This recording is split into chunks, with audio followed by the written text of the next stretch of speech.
very careful. In any case, we are going to a regime where we need to have less regulations and allow the professionals take professional decisions, and they are taken accountable, they're held accountable.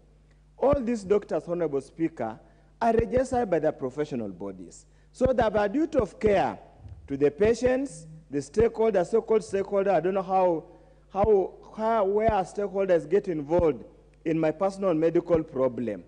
Secondly, Honorable Speaker, even the most telling, Part B of 2B, talks about National Hospital Insurance Fund. Does this now therefore mean those who are not members of the NHIF and are going to fund for their own medical bills, they have separate medical cover, medical scheme? What happens to them? When you are legislating, Honorable Speaker, there is a principle that you must legislate for the entire people who are the entire country, not only seek a subset of a particular people. Honorable Speaker, naturally, the minister or the CEC in charge of health would pass regulations, policy statements, and consultation in pursuant to Section 79. Adding Section 79A, Honorable Speaker, is just superfluous, adding layers of bureaucracy upon existing layers of bureaucracy. I know Honorable colleague had very good intentions, but this is a matter he did not have a deeper thought. Probably who assisted him to develop the legislative proposal and even the bill never mentioned to him the existing technical framework in this area. But as we say, it is the members of this House who have got the final say on this bill. He let it face its fate in the third reading, so I mean the committee of the whole House, plus the third reading, so that members can apply their knowledge and their proposals into it. As much as I'll be very reluctant to put down our colleague who has brought a legislative proposal, because at the end of the day, his constituents, the members of public, will judge him to as many bills as proposed and passed through. I therefore request, Honorable Speaker, I, as a member of Funyula constituency and as a Kenyan who has been involved in policy formulations, policy review, I'll be reluctant to support the bill as drafted because generally, Honorable Speaker, it is usurping the administrative function of the medics. Honorable Wundo, there's a request by the member for Uasin Gishu to inform you. Do you want to be informed by her? With due respect, yes, for her, I will allow her to inform me, probably on matters of law and the rest of the issue. If it isn't, then I will respectfully decline to be informed. But being however, she was my chair, and she's a deputy speaker, allow her to inform me. Yeah, you have to inform her, inform him in a minute because you contributed already. Just information. Yes, thank you, Honorable Speaker. I think the point of information here is that Parliament does not legislate in futility. Should even this amendment be approved, the problem is what people will do is simply fly to India as a visitor and then go and seek medical treatment. Then the whole process of referral will fall apart. So it is not capable of implementation. So on that reason alone, then it is not something that we should even be looking into. Thank you, Honorable. There for you, Honorable Wundo. I think you're winding up. Thank you for information. Honorable Speaker, I'm just being polite and sympathetic to the promoter of the bill. Obviously, being a young man, where we come from in our community, you don't put down a young man with harsh words. You allow him to ventilate and talk his heart out. Then we, the elders, sit down and say, young man, you have spoken very well, but this might work or might not work. You need to modify it in one way or another. I would suggest, Honorable Speaker, the Honorable Member, through probably the Committee of Health, probably impresses upon the minister to have, and probably the medical body, to clarify on the practicing notes of the medical fraternity on the best way to actualize this process, instead of bringing another unnecessary layer of bureaucracy. For this, on this account, Honorable Speaker, I'm at pain, but probably allow me to make a reservation about the workability of the process that's being proposed here, and probably request the promoter of the bill to relook at it now that he has heard our members speak, has heard the committee which received the report from the experts. Let him consider those issues as he rethinks through, so that, as the Honorable Deputy Speaker said, we don't legislate in futility. We don't legislate things that cannot be implemented. In this country, we have a problem. We pass very many laws that even the implementation becomes difficult. They just hang around. Honorable Speaker, you are aware there is a bill concerning NGOs that we passed sometimes in 2013, which has never been operationalized because it's impossible to operationalize. You remember we had regulations about Askarirungu, these guards, which we cannot operationalize because it's practically impossible to operationalize. Let not Parliament become a body that legislates in futility. With these few remarks, Honorable Speaker, I beseech the young man, the Honorable Member of Parliament, who is still young and with the hot blood running in his veins, to relook at it, so that as members of Parliament, being the elders, we can relook at it and refashion it properly. I sincerely thank the contribution by Sir George, which was in good defense of the proponent. But you know, Sir George, you have metaphors so much. When you were in the last Parliament, you are a very sober and objective man. But over time, no power, absolute power, makes somebody forget where they have come from. But this happens, even Saul, on his way to Damascus, he changed tremendously. Thank you, Honorable Speaker, for those few remarks. Allow me to have my reservations and ask that we proceed, but basically just note for the wonderful contribution and say thank us God to the records, but let us not pass the bill as it is. Thank you, Honorable Speaker. The member for Dagoretti South.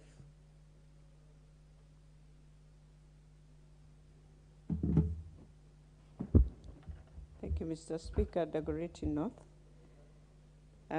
First, Mr. Speaker, as I appreciate the bill, I just want to proceed on the same lane just the last speaker has gone through, and to appreciate that, yes, there is need for us to really look at the many issues that are affecting Kenyans within the medical field.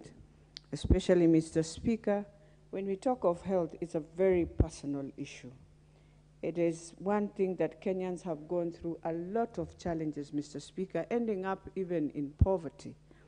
And Mr. Speaker, if we really want to enrich within this amendment, then we need to really restructure it and see a better way of looking at how Kenyans are suffering and how we deal with referrals, not just by going abroad. I think the most sad part is the referrals within the country.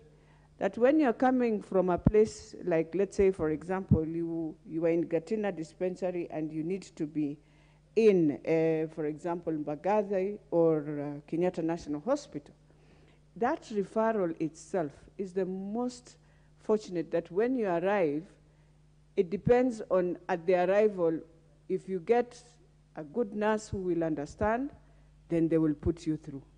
If you don't, so in our amendment, what we should be talking is not how even the referrals are done by doctors. It is whether from a dispensary, indeed they've referred me and I'm allowed to arrive at Kenyatta National Hospital and be given be treated, or even just being admitted in that hospital after I have been referred.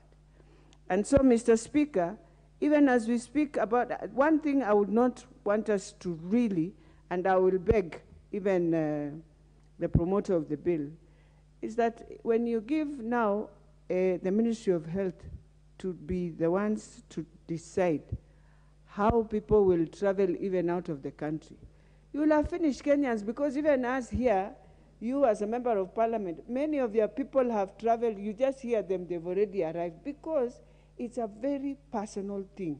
Families contribute. What we should be talking about is how we look at even just the cost.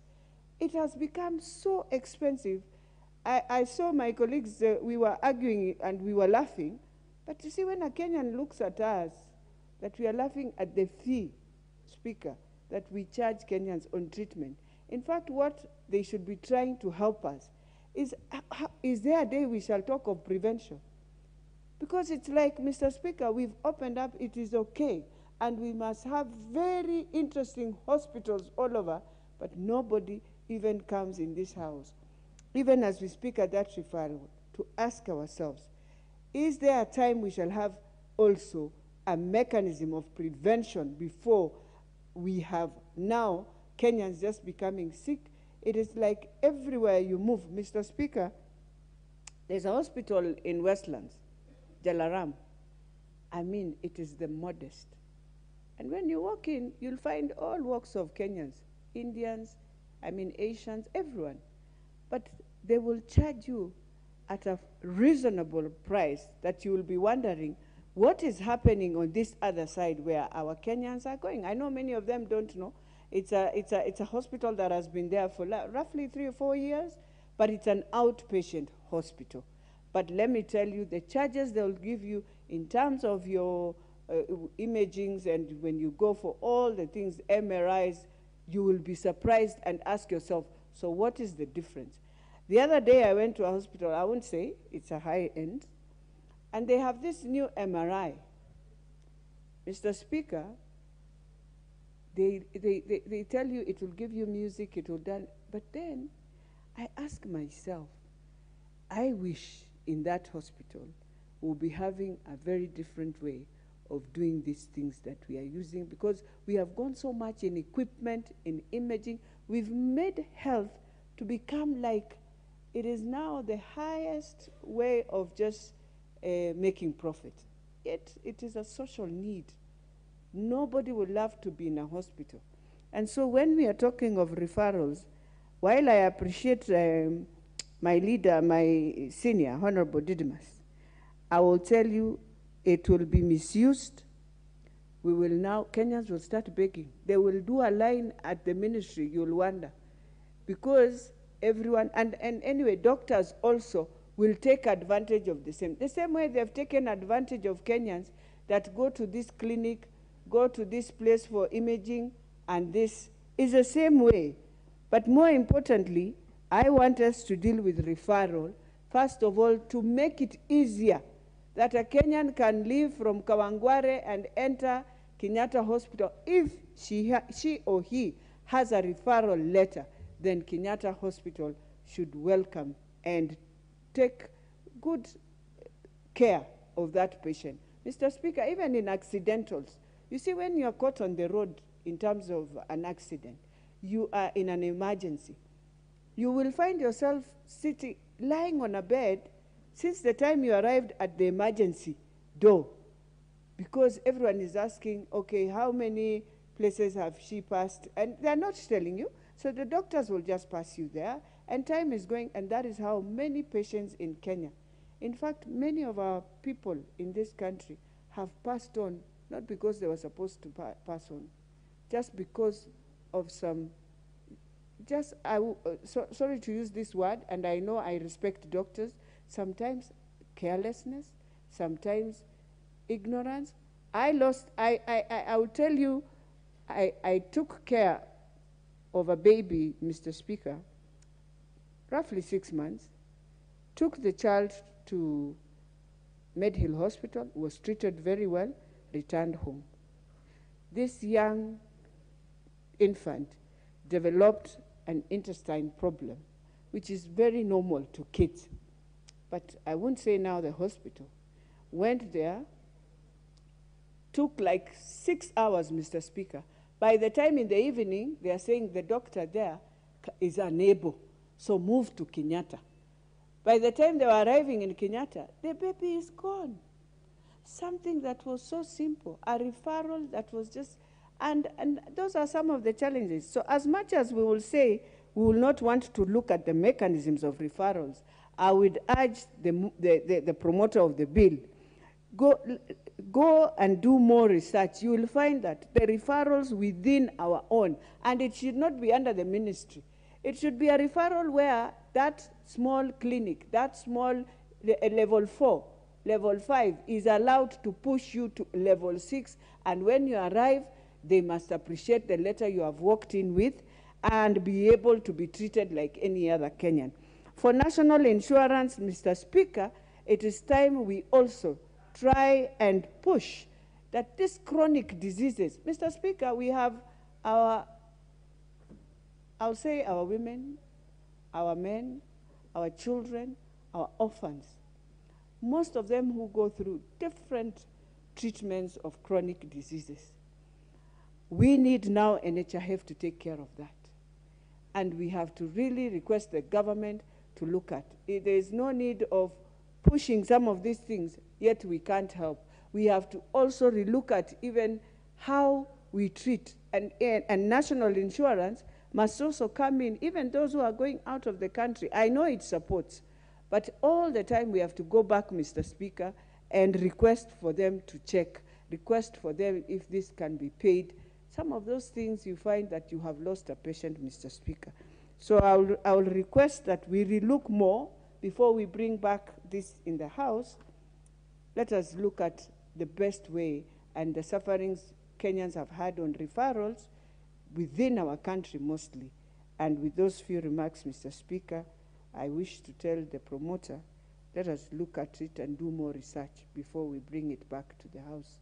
Thank you. Member for Kipipiri.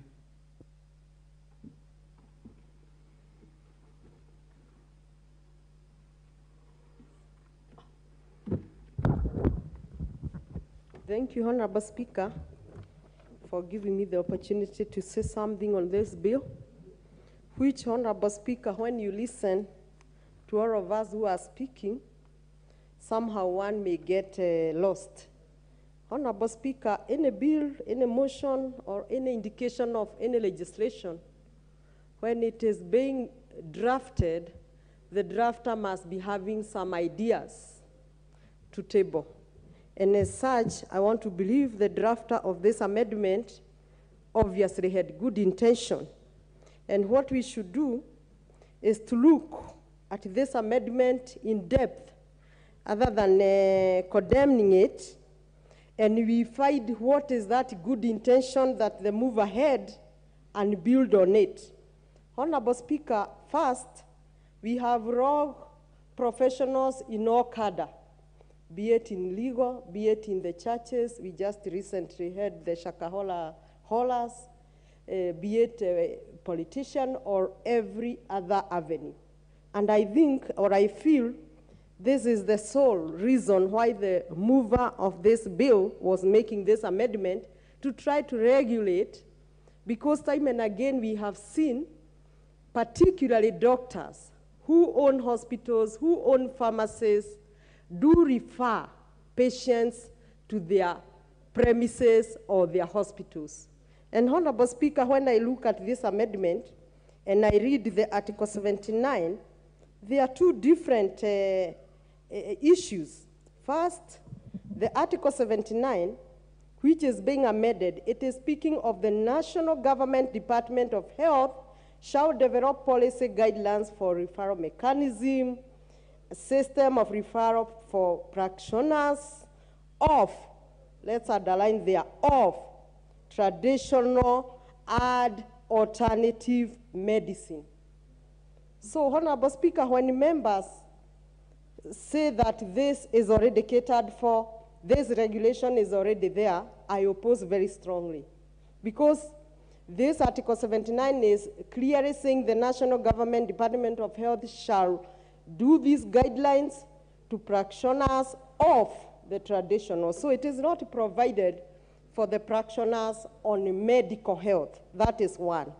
Two, Honorable Speaker, when we look at referrals, and I happen to have been a victim in one way or another, and Honorable Speaker, I wouldn't mind to say this on this floor, that one time I was expectant and I visited my gyno.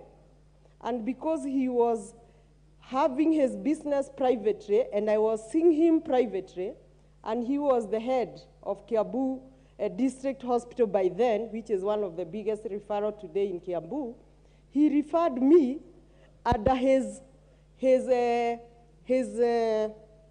care to Kiambu because I had a good insurance package.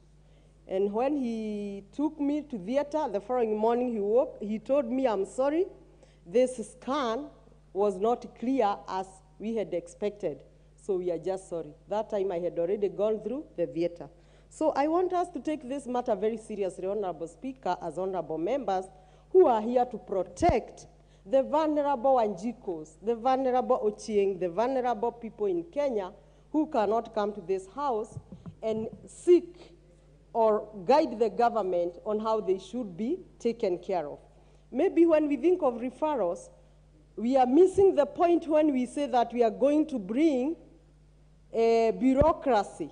I do not think that is the intention at all. I think here we are first tasking the cabinet secretary, because the original Article 79 is speaking of national government, the Department of Health. That to me is vague. When we speak of cabinet secretary, he is solely responsible. Again, we are missing the point, Honorable Speaker, when we say we create bureaucracy when someone is dying and we need authority. I don't think that this amendment is speaking of authority to be given. I think it wants to regulate how referrals will be done. For instance, Honorable Speaker, even if we are not debating on the cost, but we cannot avoid, if a patient in Orkarao who could have been referred to JM Hospital in Orkarao is referred maybe to MP Shah, where consultation fee is so huge, and the background of this patient cannot even go to half of what the patient can afford. I think these are the regulations that the drafter means.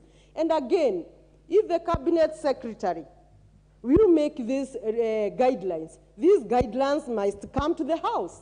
When they come to this house again, we shall redefine them, and we shall amend, we shall edit at the committee stage, and we shall make them what we want them to be.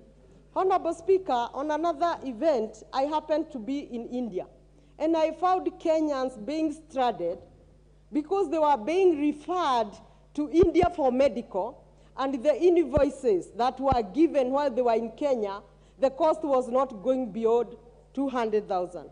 And the Kenyans were stranded there with bills of close to 6 million Kenya shillings, and the ambassador there in India was moving every morning to have a meeting with the management of the hospital to release our people. So I do not see any problem when this regulation can be even tasking our embassies outside to be even taking care of the patient who plan to travel for medical overseas.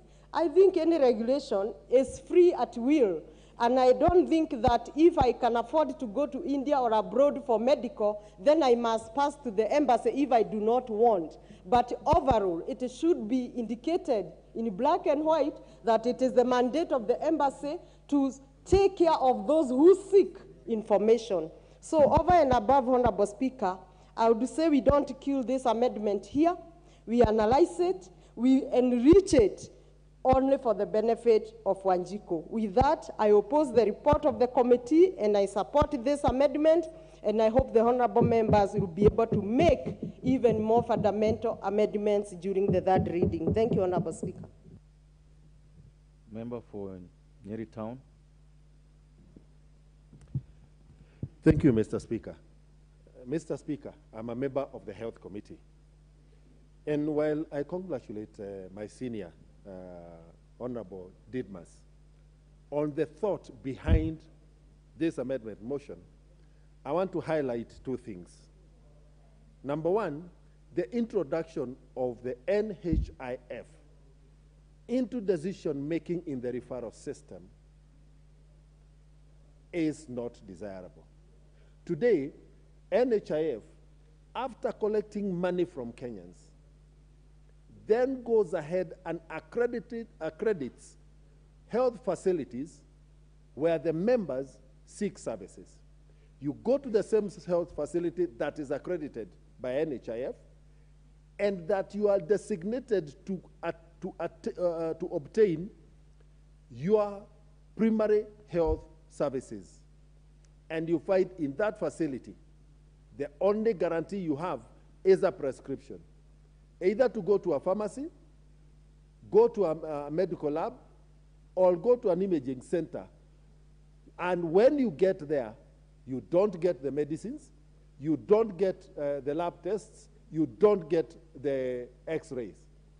Even HIF cannot be able to assure about the quality of services in institutions that are in this country. What capacity does it have outside our country? So already we are giving a weak institution a responsibility over a service that a delay of a single day could have life-changing effects. At the same time, we have to sympathize with the Kenyans who, after entering the clinic of a medical service provider, are literally held captive there until the disease has progressed to the point of causing lifelong disabilities and effects on their health, permanent effects on their health, before they are released and referred to higher level facilities or personnel of service provision. And that, to me, is where this bill should be taking us. The organization of our health systems should come into focus, because we start from a level 1 who is a community health volunteer who is not even on pay, to level 2, which is a dispensary most likely managed or run by an enrolled community health nurse. Then to a health center where we'll be lucky to find a clinical officer who has a higher national diploma. Then to the level 4, which was supposed to be a sub-district hospital, where we will have an MO. Then to the level 5, where we are supposed to find a registrar. And therefore you find that in that continuum, in every facility there is a delay, there is a time lag, whereas the disease is progressing, the damage continues to get done. If that is where we are going, then we need to look at exactly where to vest that power. The internal referrals within our country and the referrals outside the country. If this bill was asking the Ministry of Health to liaise with our missions abroad so that we can have the specialist hospitals available at the click of a button for my mother in the village in case she needs a referral, then I would be supporting this bill. However, today, the introduction of another desk at the Ministry of Health, which we all know we refer to as Mafia House, we are just adding, putting our people in the hands of the mafia at Mafia House.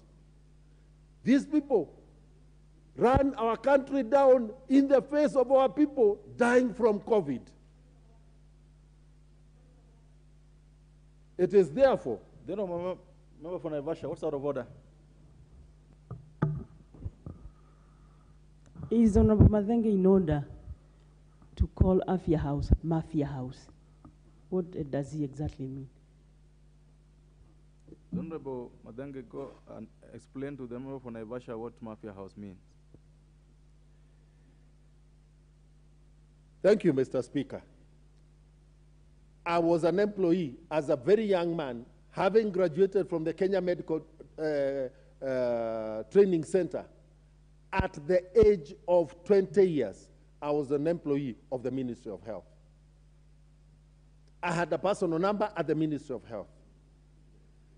This ministry, for me to get my first salary, I had to bribe somebody, or I would wait for more than a year. For me to get I left public service without being promoted, despite serving for 5 years, while I was supposed to have been automatically promoted after 3 years. The stories of what happens at Afia House, and that is why the health sector employees refer to Afya House as Mafia House. Mr. Speaker, now you know. NHIF today is paying a provider for rescue services, ambulance services, based on the total number of subscribers, membership of NHIF, instead of the number who have benefited from this service. It therefore means where there is need to sort out our referral system, this bill does not go far enough in sorting the real issues. However, it is an issue that as legislators we have to grapple with. So, Mr. Speaker, as a member of the Health Committee, I stand by the decision of our committee to oppose this bill in its present format.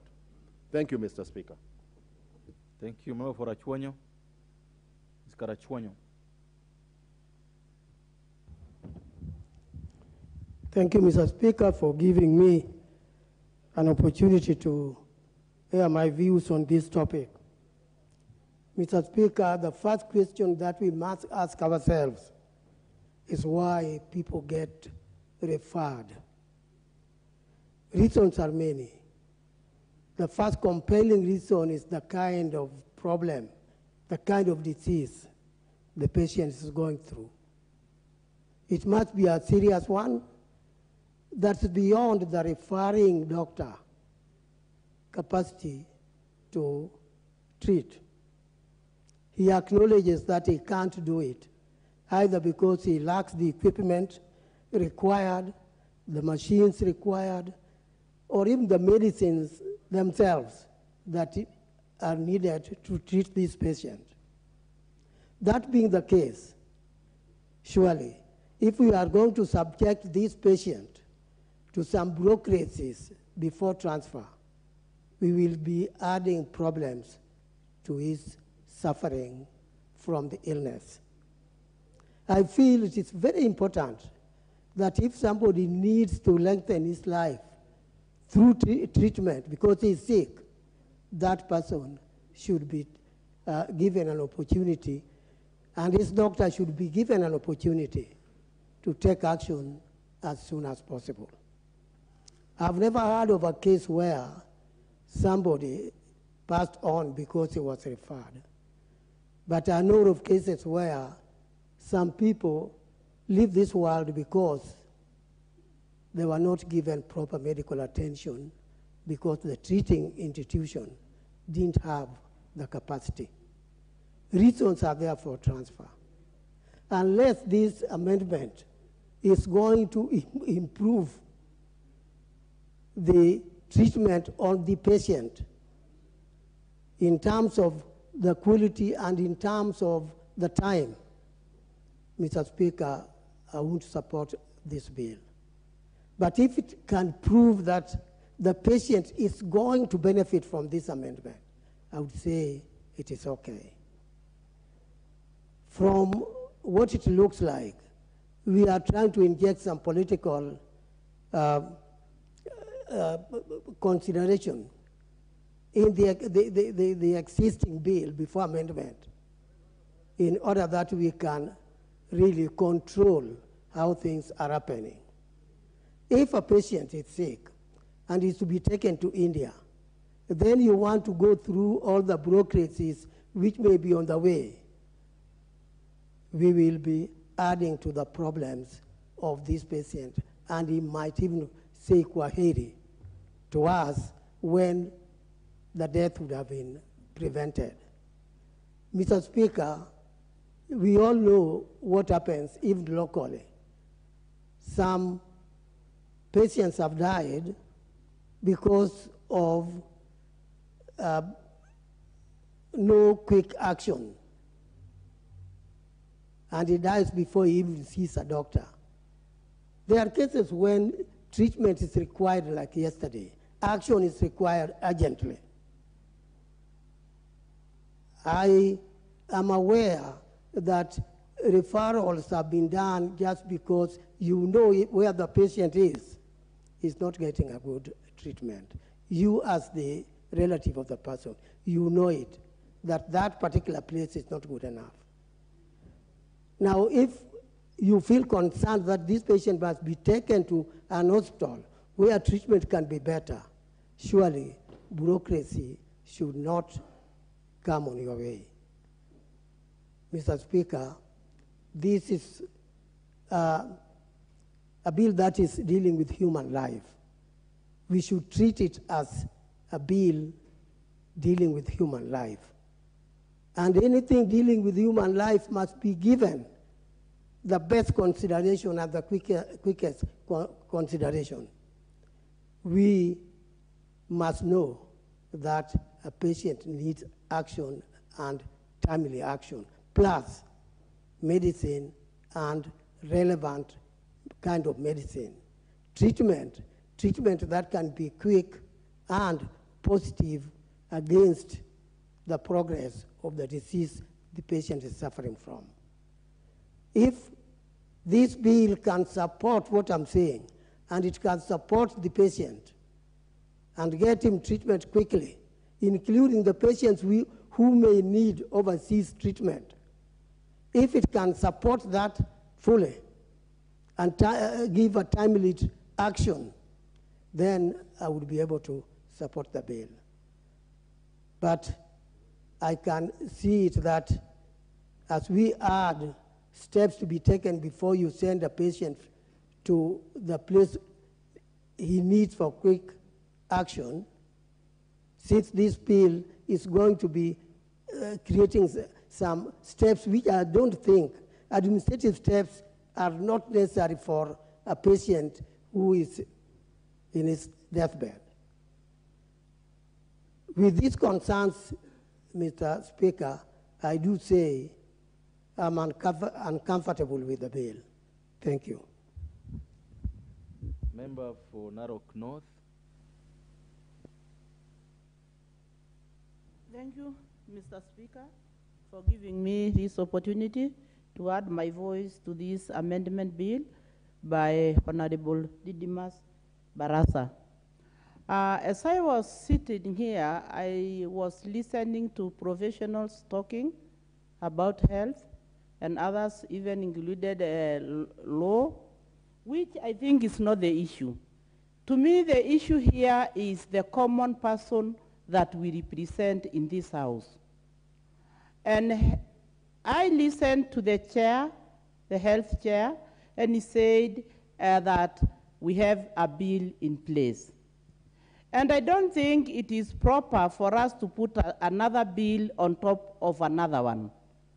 But if we were told to look at the existing bill and see what is lacking so that we can put more of our needs in that bill, it would have been better for us. Yes, the problems are there. And as the speakers were speaking, our people down there are undergoing so many problems in terms of getting proper treatment and referrals to the hospitals, because the doctors, you say, refer people to where they have clinics. And even when you go to the doctor, he tells you where to buy medicine from, a chemist that will go. He even goes to an extent of telling you, if you will not rush there, by tomorrow, that medicine will not be there. How do they get to know that the medicine is only in that place?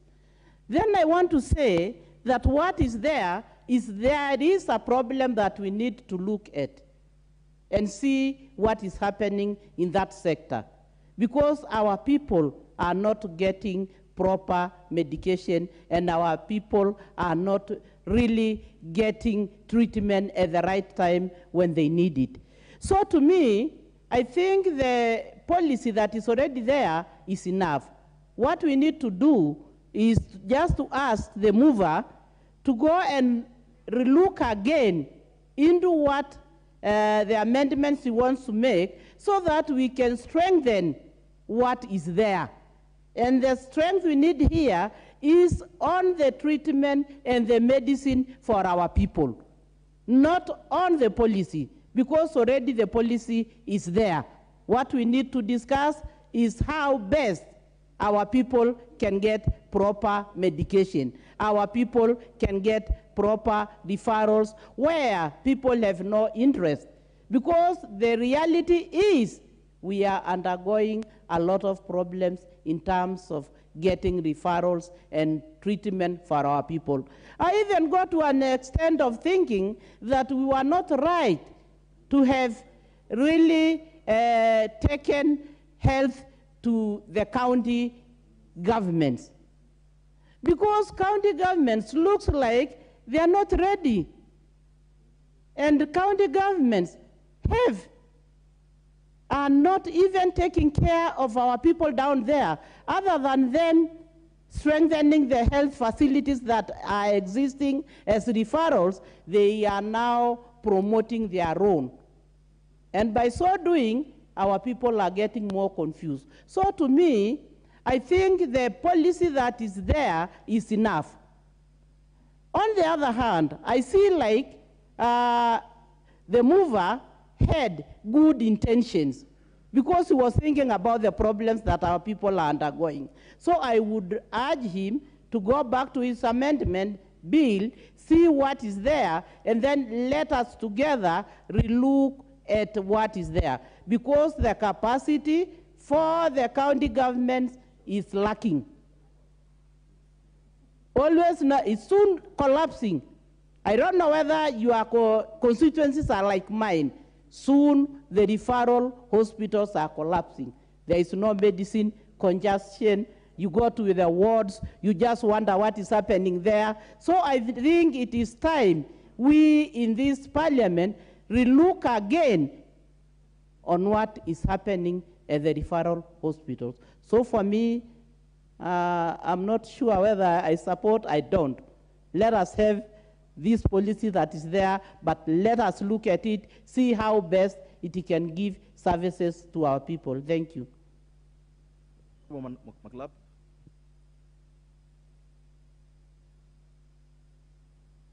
Thank you, Mr. Speaker. I want to first and foremost congratulate my good friend, the servant of the people, Mheshimiwa Didmus Barasa, for coming out, identifying a gap within our hospitals. The fact that Barasa is able to identify what is wrong in our referral hospitals internally and externally is a very good idea. And it can only be enriched by us members and experts to make it even much better. So his idea for amendment of Article, the Health Act number 79 is actually correct. But the question is it adequate to address the myriad challenges that are facing our referral system? Mr. Speaker, what is it that we refer? A doctor refers a patient when his training or professional competencies are not adequate to handle that particular matter. Capacity and competence, the competence, the training that you have to actually handle that particular matter is not adequate. So you refer to the next person or professional that has that particular knowledge to handle that particular matter even much better to rescue the patient.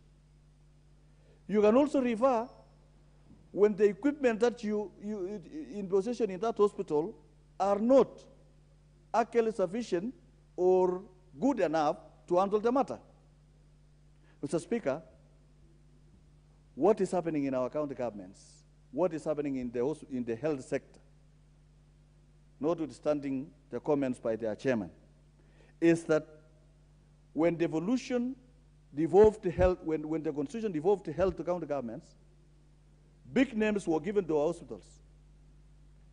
You hear everyone, every district health center call a referral, and the big hospital in the county is called level 5, level 4. So Speaker, truly to these hospitals merit or what they do able to qualify for that particular position called level 5, level 4? The answer is a big no. The answer is a big no. We have big names called level 4, level 5, which are not actually supposed to be, which they don't have the capacity to actually handle the cases that are referred in level 5 or level 4. Mr. Speaker, what is happening today, even in our hospitals, our referral hospitals, is every Tom, Dick, and Harry goes to a referral hospital even without a letter of referral. And I understand, Mr. Speaker, because when it comes to matters of life, you rush to the nearest place that will save your life. But, Mr. Speaker, there is need, as Barasa envisaged in this amendment, there is need to put the health sector in order. And the people to put the health sector in order are members of parliament. Because the pain that patients undergo on the ground is so huge. So, Speaker, you go to a level 5 hospital, and the doctor refers you to a clinic that does not have a level to go and buy medicine. What the honorable member for Nyeri said, there is a cartel. So, Speaker, the cartel, the mafia that is talking about, that was devolved from Afia House Mafia, are now in the counties called CMTs, or county management teams. That is another cartel in our county governments. What happens there is, so Speaker, the CMTs micromanage the doctors until they lose morale. And the doctors do business. So, how does this thing happen? A doctor who has a private hospital organizes with those who are in government facilities that when you get a patient that has a very good insurance cover, refer that patient to my hospital so that I get something, and you get your commission. So you realize doctors compete to refer to various private hospitals so that at the end of the day, he goes to collect the commissions. And maybe even those hospitals are actually their own hospital. I have in mind a doctor who owns a hospital here in Kenya, a very serious hospital. And then when that doctor became sick, he did not go for admission in his own hospital. He went abroad. So now, what does it mean? That you don't have confidence, even what you own yourself, and the people that are doing that particular job. So, Mr. Speaker, I call upon Honorable Ditmas Baraza to actually, this is the time to actually sort out the health sector through law, amending the act. In fact, Mr. Speaker, I encourage my brother Ditmas Baraza to even bring an amendment to bring back the health workers to the national government. The nurses, the clinical officers, the doctors, let them be referred to national government just like the teachers. That's like the teachers' unions were clever enough to retain TSC and management of teachers at national level so that they get a better conditions of service.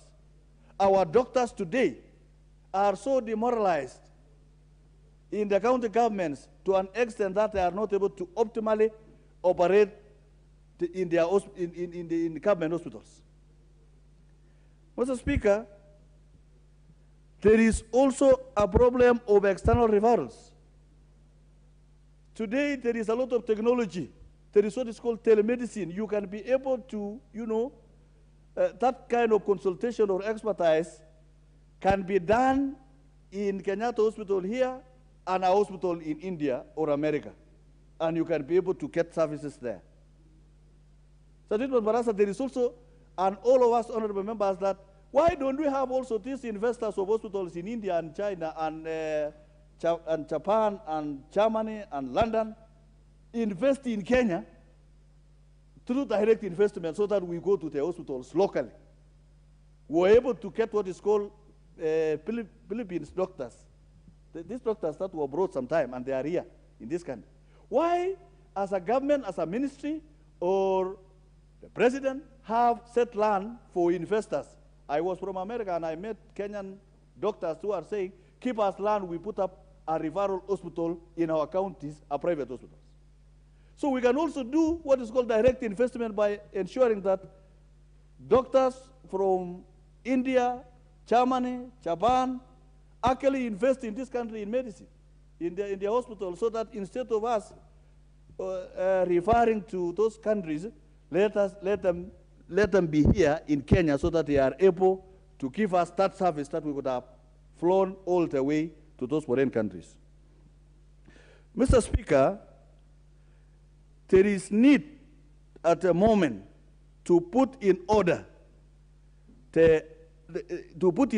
this particular sector. For example, Mr. Speaker, and I want to enrich my brother's amendment, people suffering from serious diseases, chronic diseases, lifestyle diseases, like diabetes, cancer. Why don't we have tax exemption for them so that the little that they have to invest in actually securing Medicare for themselves? These are things that we can do in our country so that we have some order, and the citizens of Kenya, the poor people on the ground, will need to get the best Medicare in Kenya. Mr. Speaker, many people are suffering in rural areas. Because many county governments invested in dispensaries and health centers without providing medicine, without providing personnel. It is time the ministry order county governments and governors to stop further building of dispensaries and hospitals without equipping the first ones, without ensuring that there is personnel in the first ones.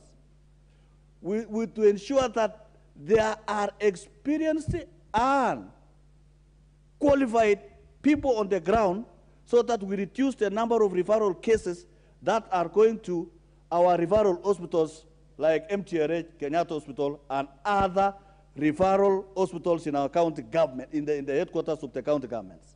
This is the only way we can, actually, this is the only house that can put order in the health care so that we stop the cartels, we stop the corruption.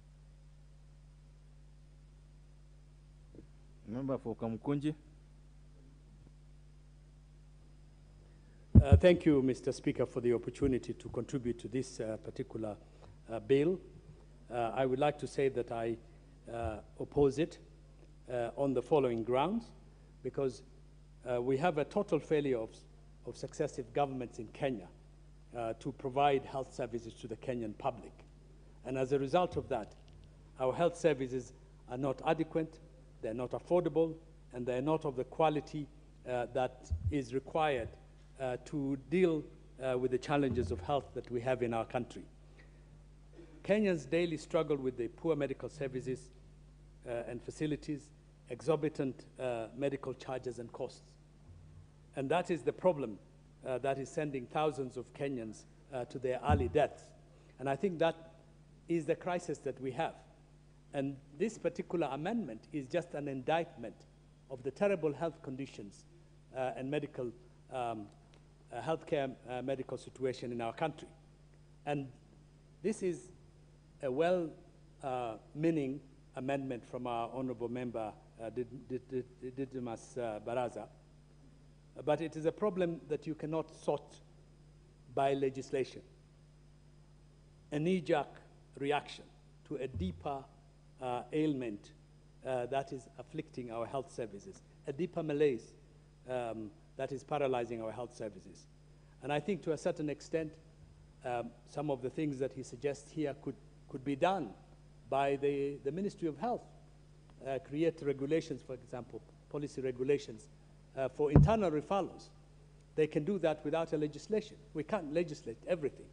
But I'm surprised that he includes external referrals. And I wonder under what legislation, under what international agreement that we as a government can do to regulate referrals outside our country. I have already said that, in fact, the first problem is inadequate healthcare infrastructure. That is what we should emphasize as legislators, to provide more money so that more Kenyans can have access to basic health facilities, hospitals, clinics, and medical facilities. Insufficient funding, we need to increase our funding. And also, we also need to address the shortage of health workers, doctors, nurses, midwives. According to the World Health Organization, Kenya only provides half, or even less than half, of the required medical personnel and medical practitioners in our health service nationally. That's another issue that this House can address by providing more funding. I will also say that by passing this amendment, we're going to create a new layer of bureaucracy, another layer of corruption, which would create a cumbersome process which would slow down and cripple the normal work of medical practitioners, which then can lead to delays, bottlenecks that can make life even more difficult for the patient and their families. The bureaucracy that we are trying to put into place by making this amendment will put lives at risk and lead to the unnecessary death of many patients. And therefore, I think we should reconsider, because this particular amendment is trying to address an issue that requires a much more stronger intervention in improving our health services, in putting more money into our health services, but creating another bureaucratic layer is only going to make it more difficult in a situation of life and death. When you're taking a patient to hospital, a dear one, a loved person, you want he or her to get the best treatment that they can get. And because the public health facilities cannot cope with it, this is why we have a lot of private practices in this country. And to a certain extent in Kenya, because of misguided policies, almost all the good health services have been privatized. Ordinary poor people, rural people, the urban poor, cannot access health facilities. They cannot afford the cost of private medicine. And I think maybe this amendment discussion here in the House also provides us with an opportunity to rethink what kind of health services we want. Even the most advanced countries in the world have public health services that are affordable, in fact free in some situations. The British National Health Service, all the European unions have a heavily subsidized public services of good quality. And we are a developing country with a large number of very poor people. And if we cannot improve and finance and improve our health services, then many, many poor people are likely to die of diseases that can be prevented or cured. And that's why I think this amendment should jolt our minds to make sure that, in fact, we go and look at alternative ways other than regulating. You know, some of the problems that are raised by it can be cured through internal mechanism. You know, our Kenyan medical services have professionals. They have professional institutions. The practices at the universities, medical practices at the universities and medical centers can incorporate stronger ethical practices that can overcome some of the problems that we create. We have realized in bringing this particular amendment to this House.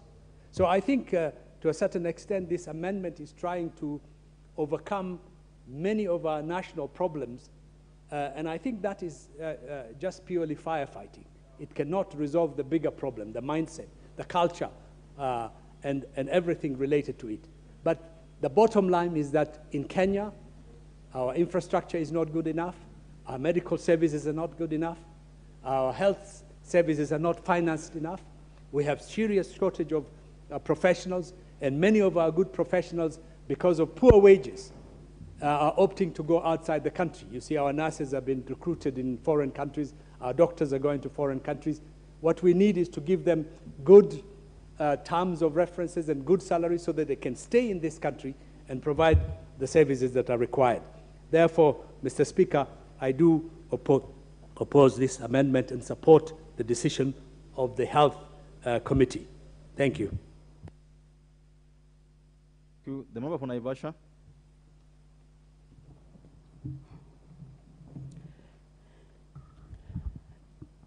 Mr. Speaker, thank you very much for this time. Because this amendment, when we listened initially to the experts or the committee chair, it was not clear whether we were discussing whether the bill is admissible into the House or the content of the amendment. Mr. Speaker, I believe every member of this House who comes up with a bill, and especially health, means well for this country. Health sector in this country is wanting. Mr. Speaker, health being devolved also, we have a problem in giving it the attention it needs financially. We all know at some stage, if you don't have, especially members of parliament, if you don't have a message asking you to pay a bill or some death notification through a disease, Harambes is what we do. Mr. Speaker, we have not addressed the budget of health sector, and more so even to county governments. So there are so many things that need to be done, and I'm sure this is what the mover of this amendment was trying to address. Sometimes it's just communication. I know I have had communication done properly from Naivasha Hospital to Kijabi. The doctor in charge would call Kijabi and tell them I'm referring this patient there. So by the time that patient gets there, there's a bed, there's a facility, because referrals are done because of incapacity, not maybe of the doctors, but maybe the equipment, the expertise that is required on a patient. The most unfortunate thing, because I just checked with Honorable Barasa, is that the health committee chairman comes to the floor to reject the amendment, yet they did not call the mover to the committee. I think we need to be responsible. If a member moves a motion or a bill on health or on any other department, please let that committee call that member so that they can iron it out together. Where is the member coming from? What is it that we have? Because it really confuses this House. I've had 3 doctors communicating, they belong to that committee, rejecting this movement, this amendment, yet we know they would be the best person to advise the mover on how it should be put. Honorable Jen Kihara, there's somebody who make that the mover of this bill wasn't called to come before the committee. Is it a factual position? Have you checked with the mover? I said I just checked with him, unless he didn't tell me the correct position, Mr. Speaker. Because it can't happen. But proceed with your contribution. I don't know where he is because I checked. Because this is serious. The Honorable Didmas Barasa.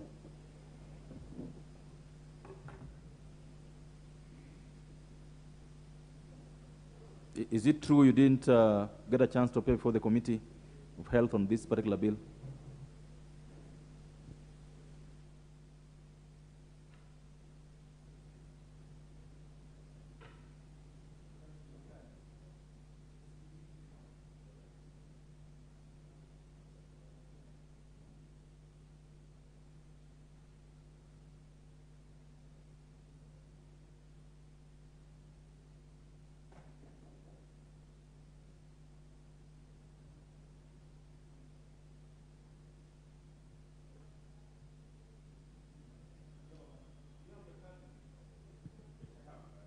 Just put it in somewhere.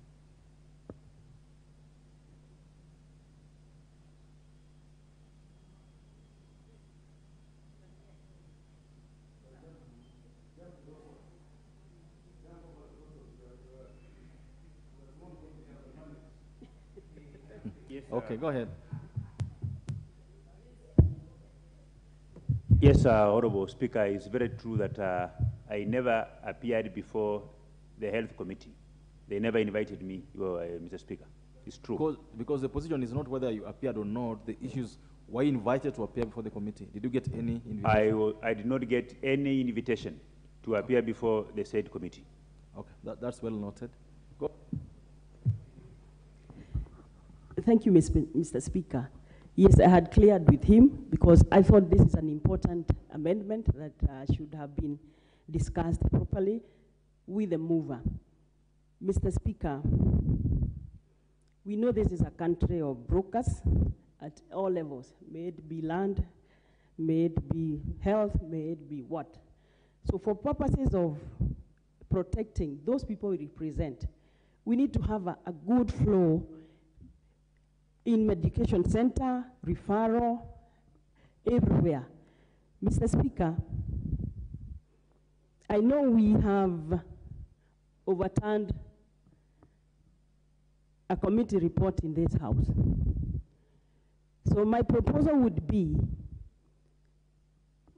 to let the committee of the whole house deal with the bill.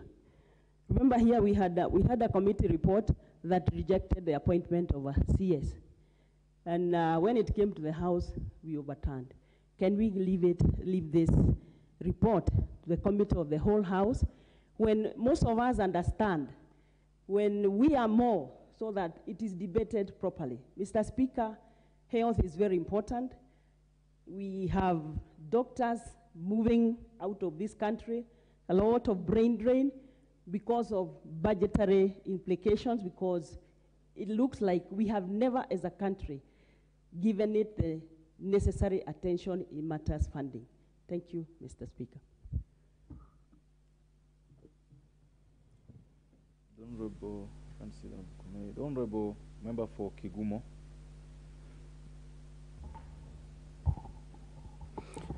Thank you, Mr. Speaker. I'll rise to oppose the amendment to the bill. And I think from where we sit, we know that health is a critical area in this country. And while it was devolved with very good intentions, a lot of what has happened is that we've had a lot of problems in our hospitals.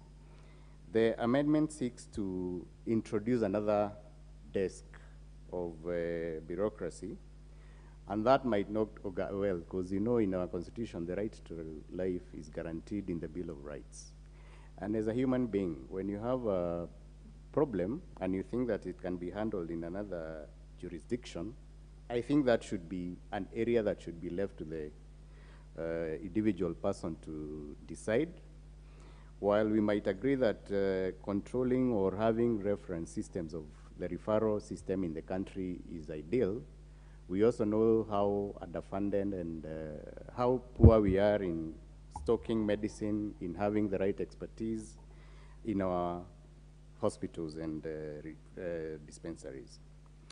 I come from an area where we have a lot of chronic illnesses, that is being diabetes and high blood pressure.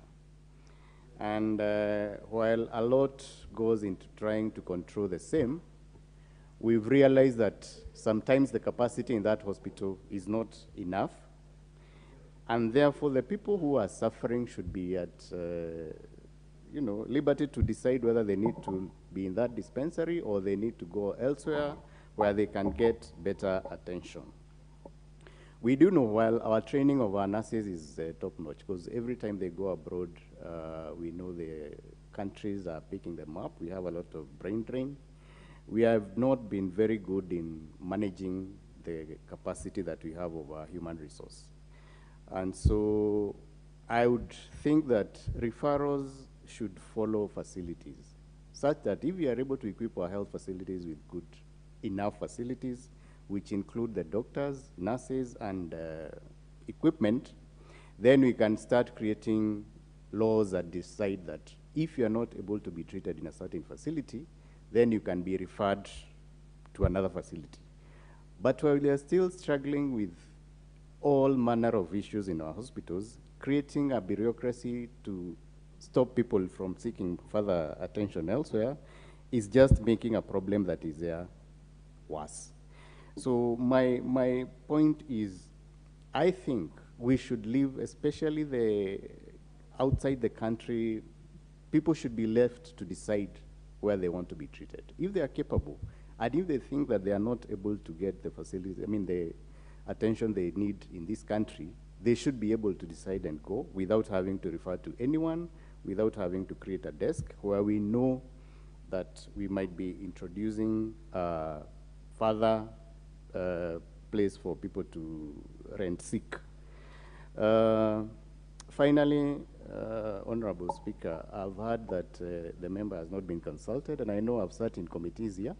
Anytime we are looking at an issue that that's been raised by a member, we normally invite them and they present and they try and explain and justify where they are coming from. So I think it's a bit unfair that Honorable Didmas Baraza was not invited by the Health Committee to give his views or to explain, and it's an issue that I think needs to be looked at by the Honorable Speaker. So I stand to oppose the amendment and wish Honorable Didmas Baraza well as he continues to explore this area of health. Thank you, Honorable Speaker. Thank you. Member for Makueni.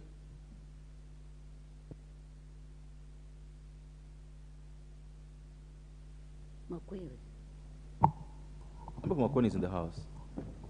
Honorable Makueni ama Honorable? I called out for the member for Makueni, who I think it's you. Thank you, Mr. Speaker, for giving me this opportunity to contribute to this worthwhile motion brought by Honorable Dismas.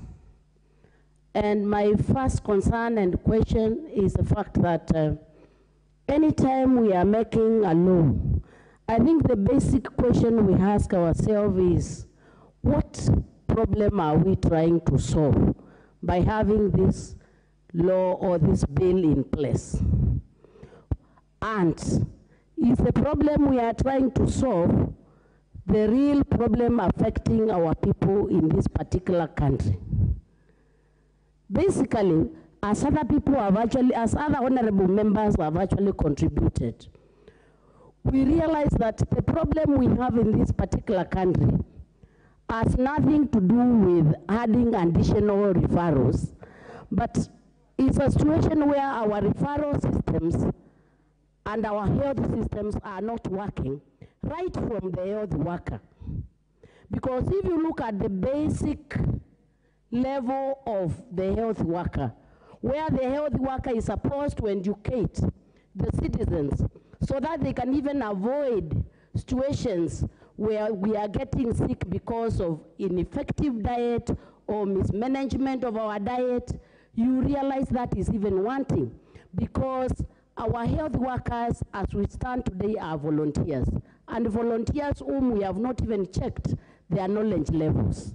So right from the community level, we have a system that is not even working to the expected levels. So I think, in my opinion, Mr. Speaker, to think of adding another layer of bureaucracy to a referral system that is not delivering the health services we expect for this country is not only retrogressive, but I think is a way of punishing our citizens for a system that actually is not working. I think the biggest problem that we have in our health system, which most of the honorable members have actually commented on, is the issue of inadequate capacity, right from the health worker to the topmost referral hospital in this particular country.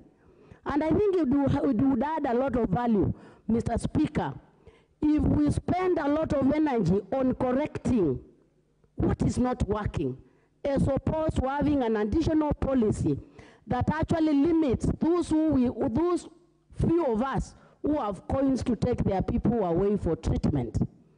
I think we should even be apologetic that as members of this house who make decisions on behalf of our countrymen, we have a health system which we have actually continued to promote for years that cannot deliver the basic services that our Constitution guarantees to our own people.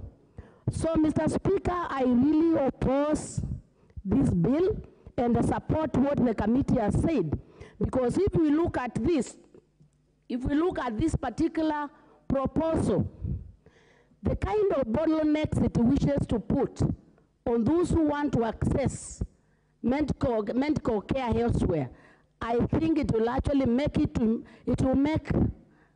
will add injury to the already very injured sector in this particular country. So I think I oppose this particular bill, and I think probably we should have a bill that is actually trying to fill the gaps that all of us seem to be very aware of and seem to understand.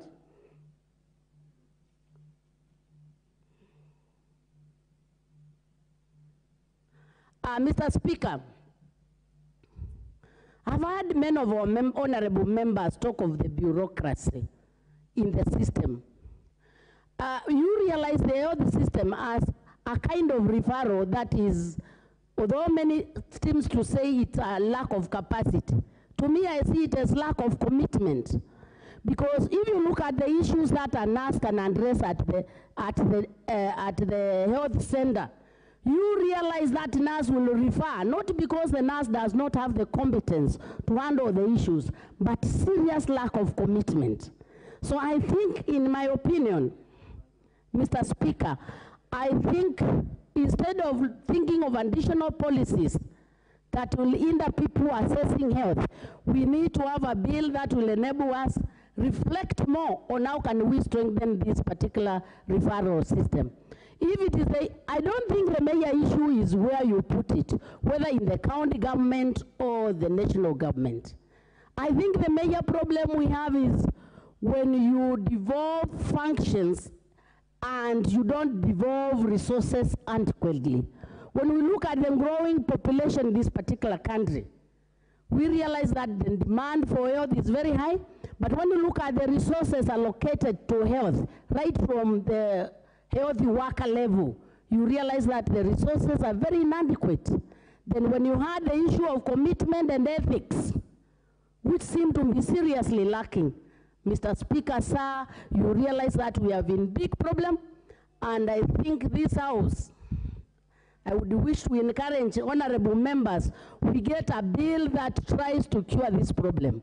Because the more we sit on this House and we don't address burning issues of health, I think it's not fair to our people. And especially so when even the national health scheme is also failing. I think this is an area that needs a lot of surgery, and I think it needs quite a lot of reflection. So with those few remarks, Mr. Speaker, I oppose this amendment with all regards. Thank you. The member for Kisumu East.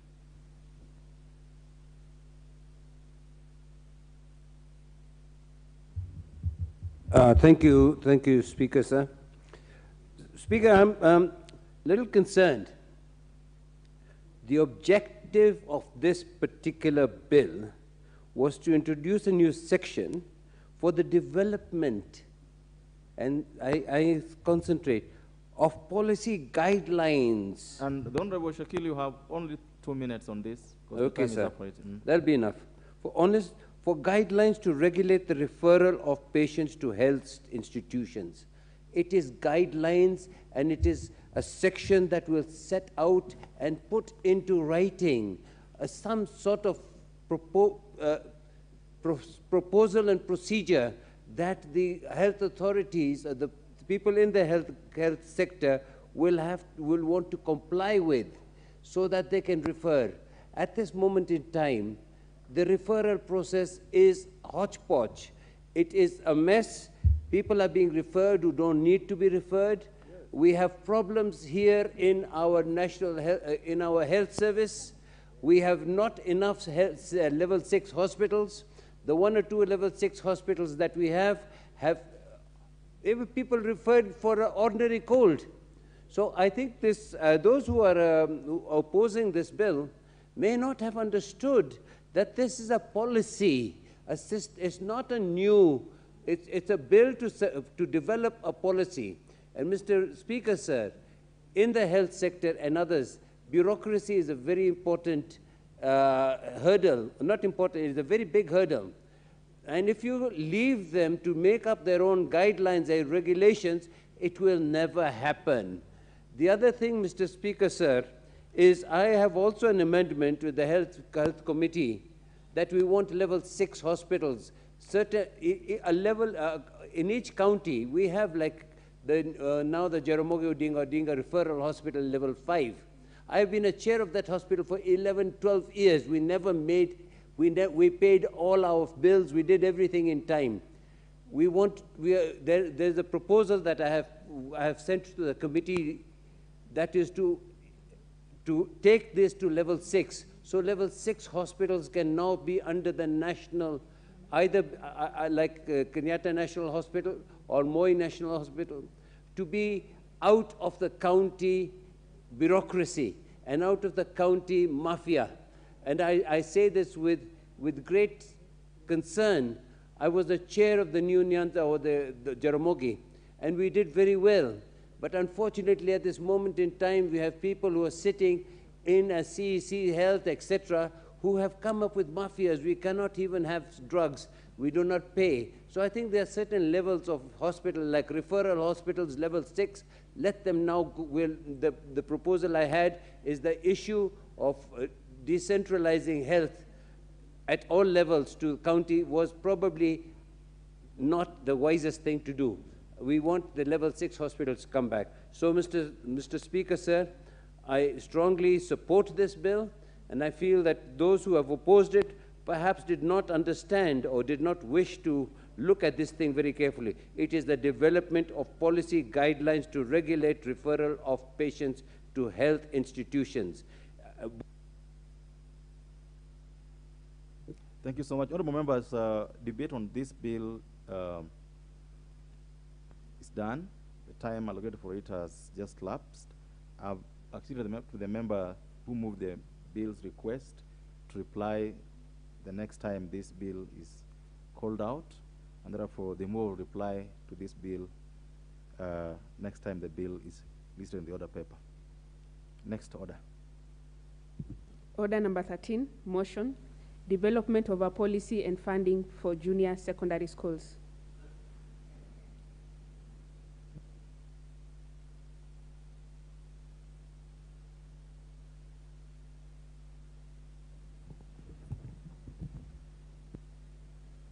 Thank you. Thank you, Mr. Speaker. Honorable Speaker, I beg to move the motion pursuant to Section 48 of the standing orders, that aware that the communities have continuously established running institutions within their localities to address the inadequate physical facilities to support the attainment of universal access to education, and noting that the Kenya Vision 2030 envision progressive establishment of more schools, expansion and rehabilitation of existing ones in order to improve access to education. Further noting that huge sums of funds, particularly under the National Government Constituency Development Fund, have been invested in improving infrastructure in primary schools, acknowledging that in the recently introduced competence-based curriculum education system, pupils will transit to grade 6 to grade 7 and not class 8 as it was the case under 844 system. Concerned that the arrangement would compel students to travel for long distances to access institutions where junior secondary schools are based. Further concerned that the guidelines recently issued by the government directed that junior secondary schools be domiciled in the existing primary schools, yet most primary schools lack capacity to accommodate and effectively offer junior secondary schools curriculum. Deeply concerned that the guidelines were hardly developed and operationalized, this House resolves that the Ministry of Education to, one, urgently develop a comprehensive junior secondary school policy in order to regularize and anchor the guidelines under the Basic Act 2012 to ensure that junior secondary schools are established and operated in every primary school. Two, develop a clear implementation framework for the competence-based curriculum and junior secondary school level and provide for a funding plan for a successful implementation of the curriculum. Honorable Speaker, education is a very vital, is a vehicle for economic and social change. It's therefore important that any curriculum be constantly reviewed to keep abreast on the globalization of the labor market, Mr. Speaker, and of course the demands for acquisition of the 21st century skills. Mr. Speaker, many countries have shifted from knowledge-based curricula to competence-based teaching learning approaches. In Kenya specifically, the 844 system, Mr. Speaker, was introduced in 1985. But over time, it became apparent that the system had several noticeable flaws, and one of the main problems with the system was it was very theoretical, Mr. Speaker, and with the emphasis on passing examination rather than developing practical skills. It is in this that the government of Kenya introduced a competence-based curriculum, CBC, under the 2633 system in 2017. Mr. Speaker, the CBC approach to the education aimed at providing students with the practical skills and the knowledge that they can apply in real-world situations. It is designed to focus on developing competence of learners in a broad sense than just theoretical knowledge. The system also aims at equipping learners with the skills, knowledge, attitude, and values that are relevant to 21st century, Mr. Speaker. The new competence-based curriculum specifically focuses on 7 fundamental competencies, namely, 1, communication and cooperation, 2, creativity and imagination, 3, critical thinking, Mr. Speaker, and problem solving, 4, digital literacy, 5, citizenship, 6, running to run, and 7, self-efficacy. Mr. Speaker, the start of 2023, this year, the school calendar in Kenya indeed marked a very important occasion with the first cohort of CBC runners to adopt the new curriculum in 2017, entering junior secondary school at grade 7. The implementation, however, has been met by a number of challenges, Mr. Speaker, and it is important we give a critical look into some of these challenges. One of the main challenges, Mr. Speaker, is inadequate infrastructure.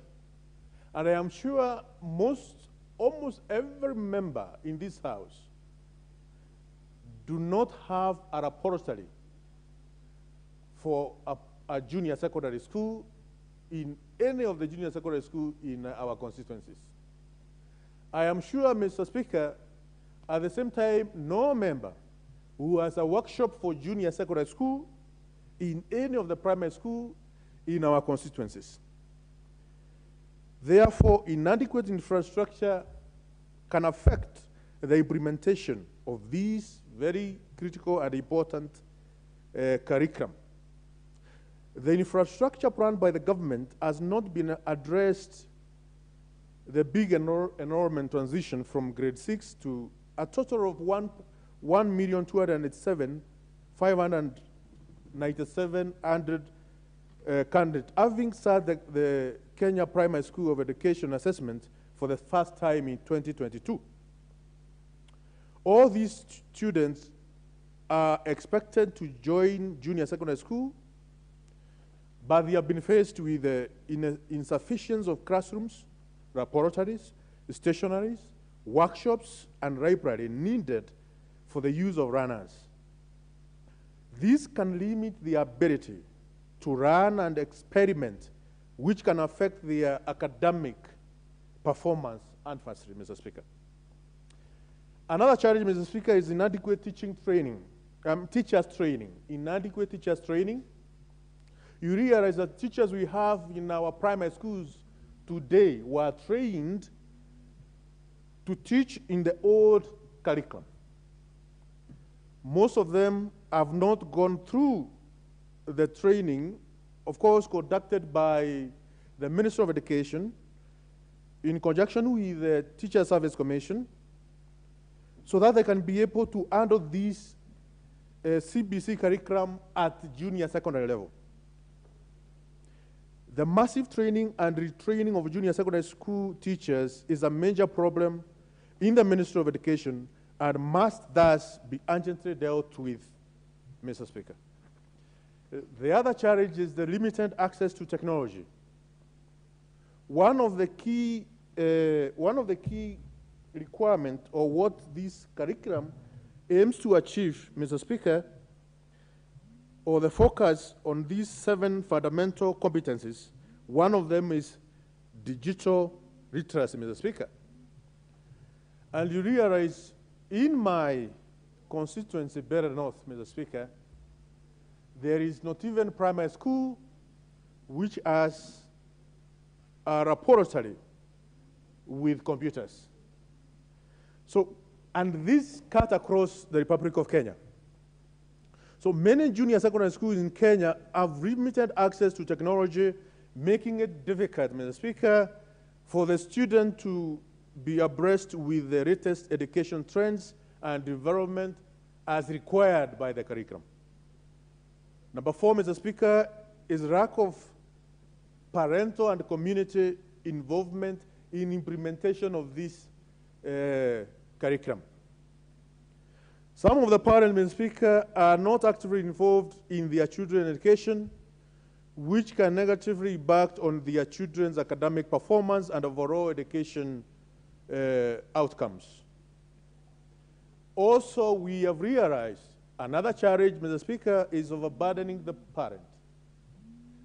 The curriculum at the moment requires a runner at grade 7 is supposed to take 12 compulsory subjects and 2 optional choices, summing up to 14 subjects. These are very heavy workload that can put us a huge amount of pressure on students, and it may be difficult for them to keep up with the demands of their studies. This may make the students struggle to balance the academic work and other activities such as extracurricular activities, or even rest, and can also lead to burnout, exhaustion, and poor academic performance. Many subjects taught at junior secondary level may take it challenging for the teachers to provide in-depth instructions and personalized attention to each student. This can result in superficial understanding of topics, limiting student ability to apply knowledge in real-life situations. With these challenges, Mr. Speaker, we need to have a way forward for the junior secondary school so that we can provide this country and we can be sure that our kids, our children who are at junior secondary schools are getting the desired results from this education system. Honorable Speaker, for junior secondary education to effectively be implemented, there is need to ensure that the following issues are entrenched in the implementation framework. One is curriculum development, which, of course, Kenya Institute of Curriculum Development should be highly involved teachers and other experts and other policy makers during the curriculum change and the process to create a positive attitude and energy among them for the smooth transition of the grade 6 pupils to junior secondary. This involvement process would help in ensuring that the curriculum developed is not only up to date but also in line with the national education objectives. The other important is the teachers, Mr. Speaker. The Teacher Service Commission should deploy and recruit and post teachers to junior secondary schools. And at the moment, we have a big challenge of the teachers in junior secondary schools, Mr. Speaker. These teachers in junior secondary schools will perform duties as per the Basic Education Act. Adequate and qualifying teachers should be recruited and trained to teach in junior secondary schools, and they should be fully prepared for the transition on how to handle the grade 6 pupils transiting to junior secondary schools in mind of this CBC curriculum. This training should focus on methodology, content, and assessment of the competence-based curriculum. Considering that the primary schools teachers are more familiar with the CBC than the newly recruited secondary school teachers who have no clue of CBC, TSC, or Teacher Service Commission, Mr. Speaker, should come up with a remuneration package for the primary school teachers teaching at junior secondary school by appreciating them with a token, even if it's a small one. This will stop the gap. This will be a stopgap measure to manage teachers' shortage in the initial years. This will also help to avert redundancy of primary school teachers due to the shifting of 2 classes to secondary schools. Mr. Speaker, the running resources is a big challenge and we need to take care of it. Running resources such as textbooks, laboratory equipment, and technology should be provided to enable effective delivery of the competence-based curriculum in junior secondary school. The Ministry of Education should develop a framework to facilitate sharing and management of infrastructure among primary school and secondary schools that will be established in the same compound. Monitoring and evaluation, Mr. Speaker, is another thing which should be properly anchored by the Ministry of Education to ensure the curriculum is properly implemented. And it should be across in each and every junior secondary school in the Republic of Kenya. The involvement of the community and parents, Mr. Speaker, is an important component for the acceptability.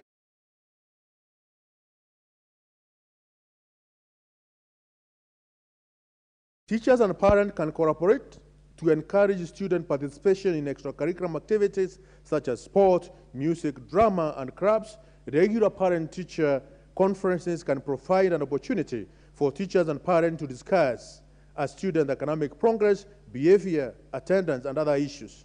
Additionally, Mr. Speaker, parents and teachers can work together to promote health and wellness of students.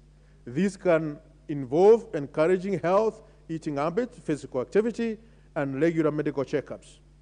Regular parent-teacher conferences could provide an opportunity for parents and teachers to discuss the progress and challenges of their children. Parents can share any concerns they have with the teachers and work together to find solutions. They can also cooperate to promote positive behavior and social skills among students. Teachers can share information on the behavioral issues with the parents and work together to address them, while parents on their part should be also reinforce good behavior and values at home. Mr. Speaker, many schools in our constituencies, this is something which is not happening. Mr. Speaker, the policy is required to be created by the Ministry of Education.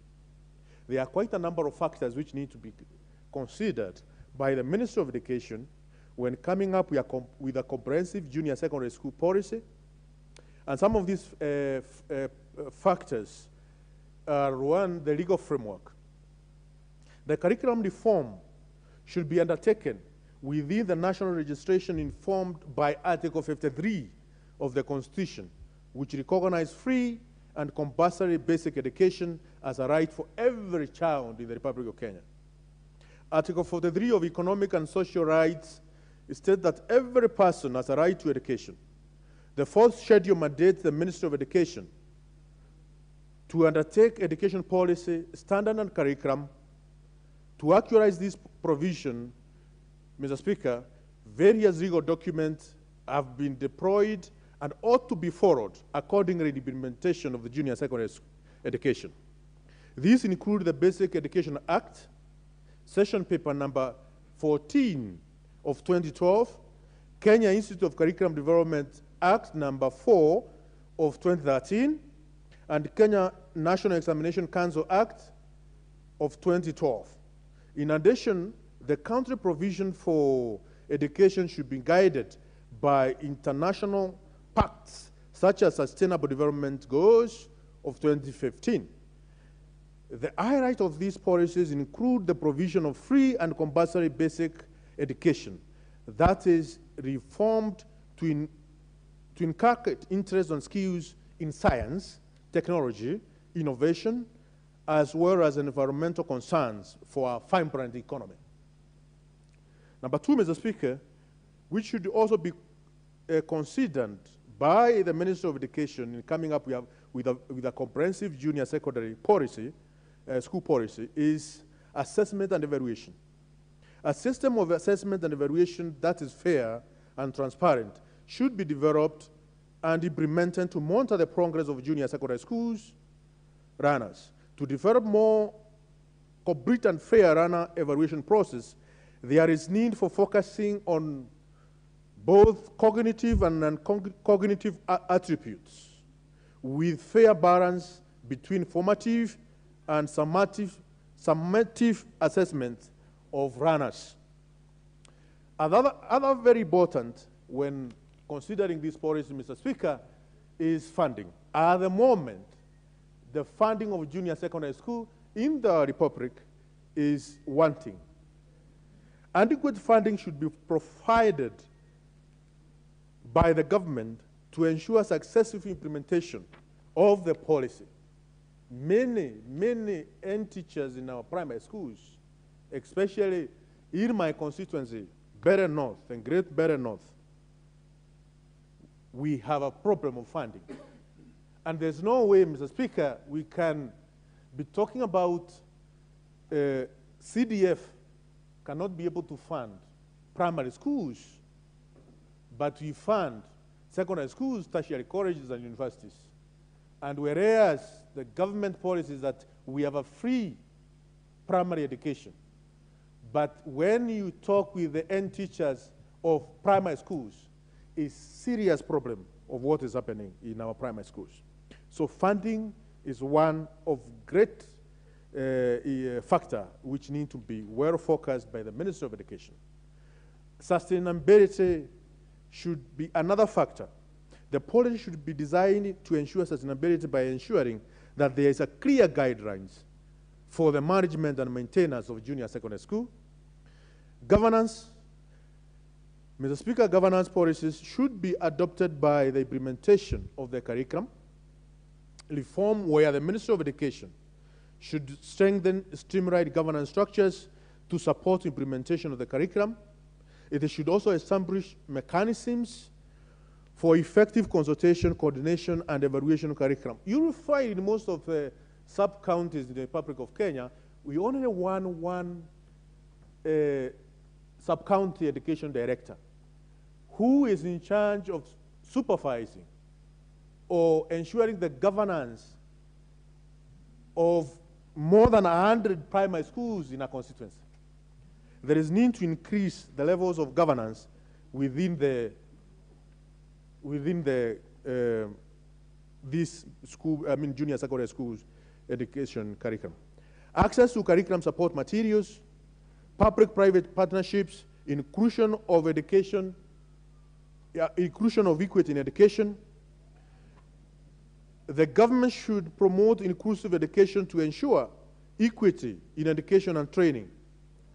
This will help to address needs of runners with disabilities and vulnerable groups in nomadic and semi-arid areas, counties, and those living with extreme poverty and informal settlements.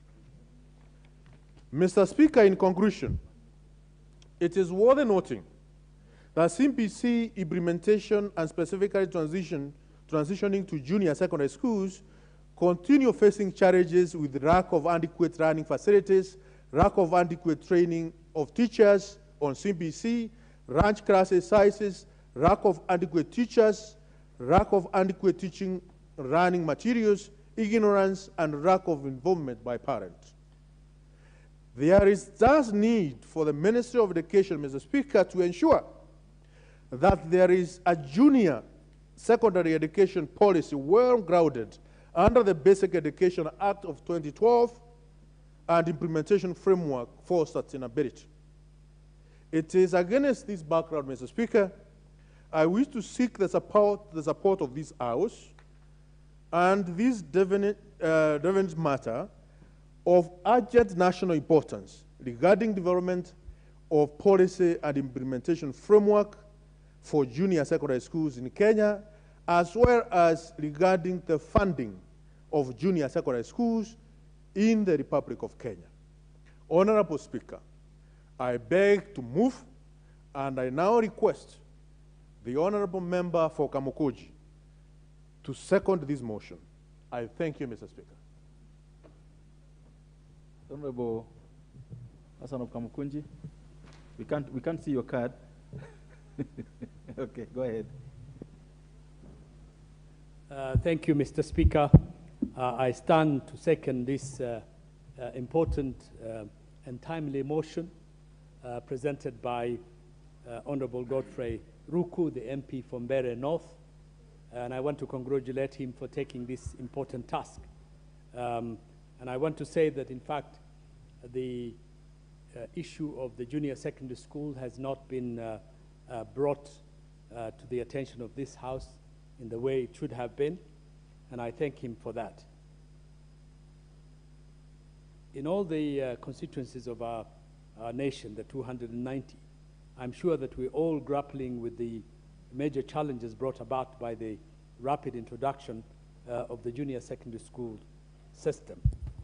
This was a top-down policy driven, which involved elites, our top minds, education minds, but somehow did not trickle down as is required. And therefore, the introduction of the junior secondary schools has been a rapid thing, which has come with chaos and is crisis-ridden because of the points that have been adequately expressed by the motion mover: inadequate infrastructure, inadequate teacher training facilities, lack of parental and community involvement, and putting extra burden on already heavily burdened parents and communities.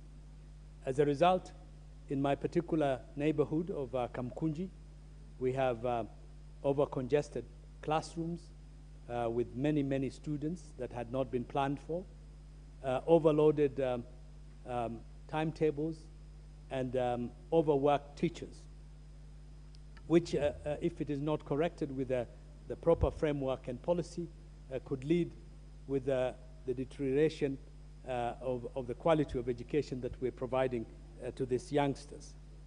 And I would have thought that, in fact, Mr. Speaker, when one is introducing such a major project like the CBC and the junior secondary schools, you would put into some planning, piloting, preparation, so that once it is launched, everybody is on board and it works very well. Unfortunately, in the case of the introduction of junior secondary schools, that has not happened, and it's not going very well, and that's why it is important to have a framework and a policy that guides the introduction and the future development of this particular process. So I think it is important to address these multiple challenges and to urgently introduce a framework and a holistic policy that can deal with all the challenges that have come about and can put the junior secondary school system into the right track and give our children the best opportunity for developing through this new curriculum. Therefore, Mr. Speaker, I second this important motion. Honourable members, I now proceed to propose the motion for the development of a policy and funding for junior secondary schools by the Honourable Member for Mbere North, Honourable Geoffrey Ruku, that are aware that communities have continuously established learning institutions within their localities to address the inadequate physical facilities to support the attainment of universal access to education, noting that the Kenya Vision 2030 envisioned progressive establishment of more schools, expansion and rehabilitation of existing ones in order to improve access to education. Further noting that huge sums of money, particularly under the NGCDF, have been invested in improving infrastructure in primary schools. Acknowledging that in the recently introduced competency-based curriculum, the CBC education system, pupils will transition from primary school at class 6 and not class 8, as was the case under the 844 system. Concerned that basing junior secondary schools in selected primary schools will render classroom facilities that previously housed classes 7 and 8 redundant, and that the arrangement would compel students to travel for long distances to access institutions where junior secondary schools are based. Further concerned that the guidelines recently issued by the government directed that junior secondary schools be domiciled in the existing primary schools, yet most primary schools lack the capacity to accommodate and effectively offer junior secondary school curriculum. Deeply concerned that the guidelines were hurriedly developed and operationalized, this House urges the Ministry of Education to, 1, urgently develop a comprehensive junior secondary schools policy in order to regularize and anchor the guidelines under the Basic Education Act 2012, and to ensure that junior secondary schools are established and operated in every primary school, and 2, develop a clear implementation framework for the competency-based curriculum at junior secondary school level and provide for a funding plan for successful implementation of the curriculum. Debate on this motion is now open, and the first person who have the badge of the chair will be the Honourable Member for Bureti, Honourable Kibet Komingoi. Thank you so much, Mr. Speaker. First, I want to congratulate the member from Mbere North, Ruku, for bringing actually and thinking about our children in schools. We are aware about the change of this program and the introduction of the CPC program in our schools. Secondly, Mr. Chair, Mr. Speaker, we are also aware that this has been implemented, or the implementation has commenced. Noting from the report and the motion that is actually before us, there has been a trial run, what we would call the learning curve, on the things and the issues that now we are facing and our children are facing in schools. While this CBC program has been a hazard in itself, there are challenges that the country is facing, and especially the learners and the parents, including the teachers, on how this program has been brought about. And in support of this motion on the development of the policy, I wish to support Mr. Speaker on 3 grounds. One, the access to the junior secondary school. During the interim period that has gone by, not all primary schools were designated as junior secondary schools.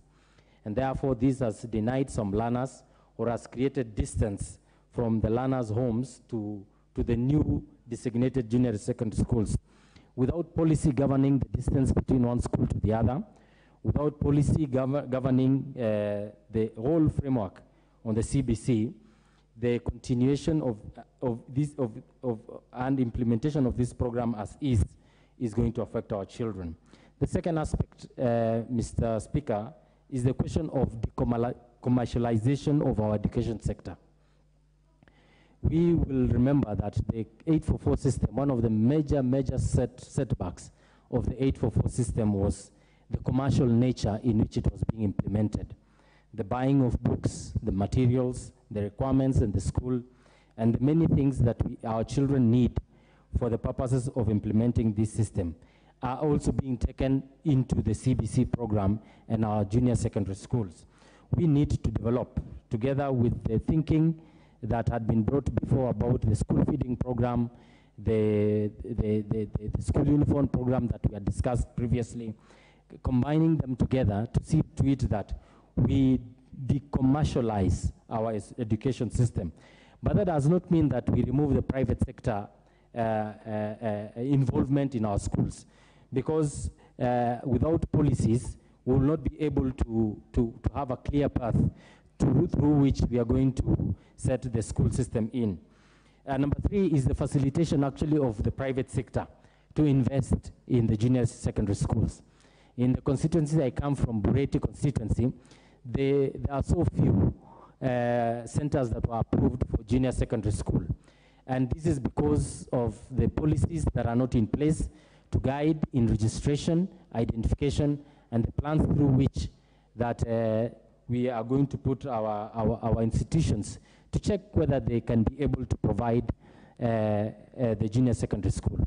It is my opinion, therefore, that with a proper policy and with proper framework being put in place, we will see other Kenyans being able to invest in junior secondary schools and be able to uptake some of the populations within our regions, and also to foster the economic growth within those areas in the education sector. Mr. Speaker, with that, I beg to support the motion and ask that the government quickly be able to move and provide direction, policy framework, and a guidance so that we may be able to streamline the education sector and to make sure that the provision of education is seamless from ECD, the primary schools, the junior secondary school, and the tertiary institutions. And further to that, Mr. Speaker, it should be remembered that these are children. We need to develop them. We need to create a seamless way in which you're going to invest, register the schools, and also to make sure that our children that we produce are people who are responsible and educated enough to know that this country can be developed by them. Thank you, Mr. Speaker. Member for Kisumu East, you want to comment on this? Mr. Speaker, thank you very much. Mr. Speaker, our education system is the bedrock of our future. In the 15 years I've been in Parliament, I have been shocked. Even as I was the mayor, I have been shocked at the way and callous way the education ministry has been looking at, those stakeholders have been looking at the future of our education. Honorable Speaker, sir, nearly 10 years ago, there was this was proposal that we were bringing laptops to our first standard 1 students. That in itself was ill thought of, knee-jerk, and it's been a dead duck it's been dead. A number of primary schools have got these computers. They're sitting in stores, and it is a mess. We've spent millions and billions of shillings on this, ill thought of. CBC is a good idea. The junior secondary school is a bad idea. The issue is you cannot have a junior secondary school in a primary school. It was initially meant to be part and parcel of a secondary school. At this moment in time, Mr. Speaker, we have children in Standard 7 with different uniforms from Standard 8. Who are the more senior, Standard 8 or Standard 7? Then, Mr. Speaker, we have now secondary school teachers who have been posted to primary school to teach the standards, the junior secondary. Who do they report to? Do they report to the primary headmaster? Do they report to somebody else? What has happened by this knee-jerk experience, we were told in the last parliament, in the last government, would bring us 25,000 new classes and 25,000 laboratories in Kenya. Where are they? Then somebody got up and decided there's not going to be in the minister, the late minister, Professor Mogoha, and God rest his soul, a very good man, very committed, tried and went out of his way to build the junior secondary schools in secondary schools. Then I don't know what happened thereafter. It was now transferred to a primary school. Mr. Speaker, sir, even in your own school, you go to the school, the junior secondary have got a different uniform. They actually Standard 7. They're being taught by secondary school teachers who have no idea of who they're reporting to. The whole curriculum is up in arms. So the whole situation and this proposal to put together and get some sort of order into the issue of the junior secondary school is a very good idea. But it stops short of making the corrective action that should be taken. The junior secondary should not, and I repeat, should not be in the primary schools. It must be in the secondary school, and that is what we must do. It is quite easy to move it back into the secondary school. We cannot have a primary school doubling up as a junior secondary school with a head teacher of a primary school who has no idea what secondary school teaching is. What about next year when there is Standard 9 or the second level of junior secondary? We have a big problem. Not a single laboratory in Kenya is there in the primary school. It doesn't make sense. We have done this. We have worked with CDF, and we've got laboratories in secondary schools. Many secondary schools and primary schools are next to each other. And I think it's about time the ministry realized they made a huge mistake. They've cost parents lots of money going and having different uniforms, different this. Mr. Speaker, sir, in my constituency, many children are sent home because they have not got a uniform. Now, primary school teacher, headmaster is sending a junior secondary school boy back home. Where does the junior secondary school boy demand? Where is he? We have Form 1 who've come in. Where does this fellow fall in? He should be ideally going in and transiting into the secondary school system. So as much as we have the policies and as much as we agree that we need to sort out this thing, I think it is a big mess. The same mess that was created by the laptop program. Mr. Speaker, I am on record for informing the last government at the very highest level, and I was humiliated. And I was told that, I told them that in Rwanda and others, I was working on the one laptop per child program, and it is working very well. These guys felt that this is their own job. They humiliated us. The situation is right now, we are in a mess.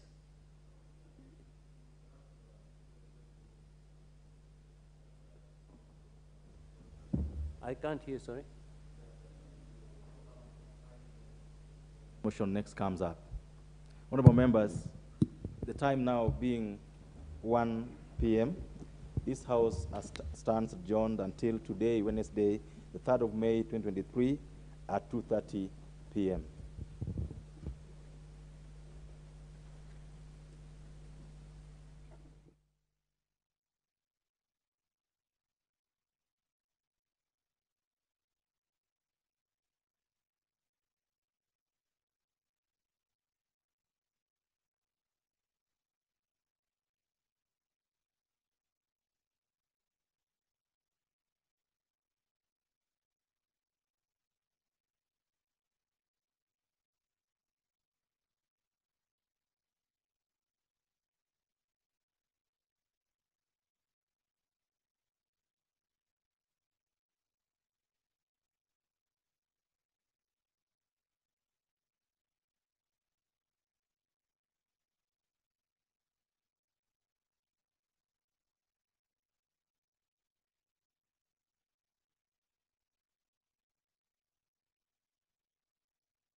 Keep them standing. No. Sit down, guys.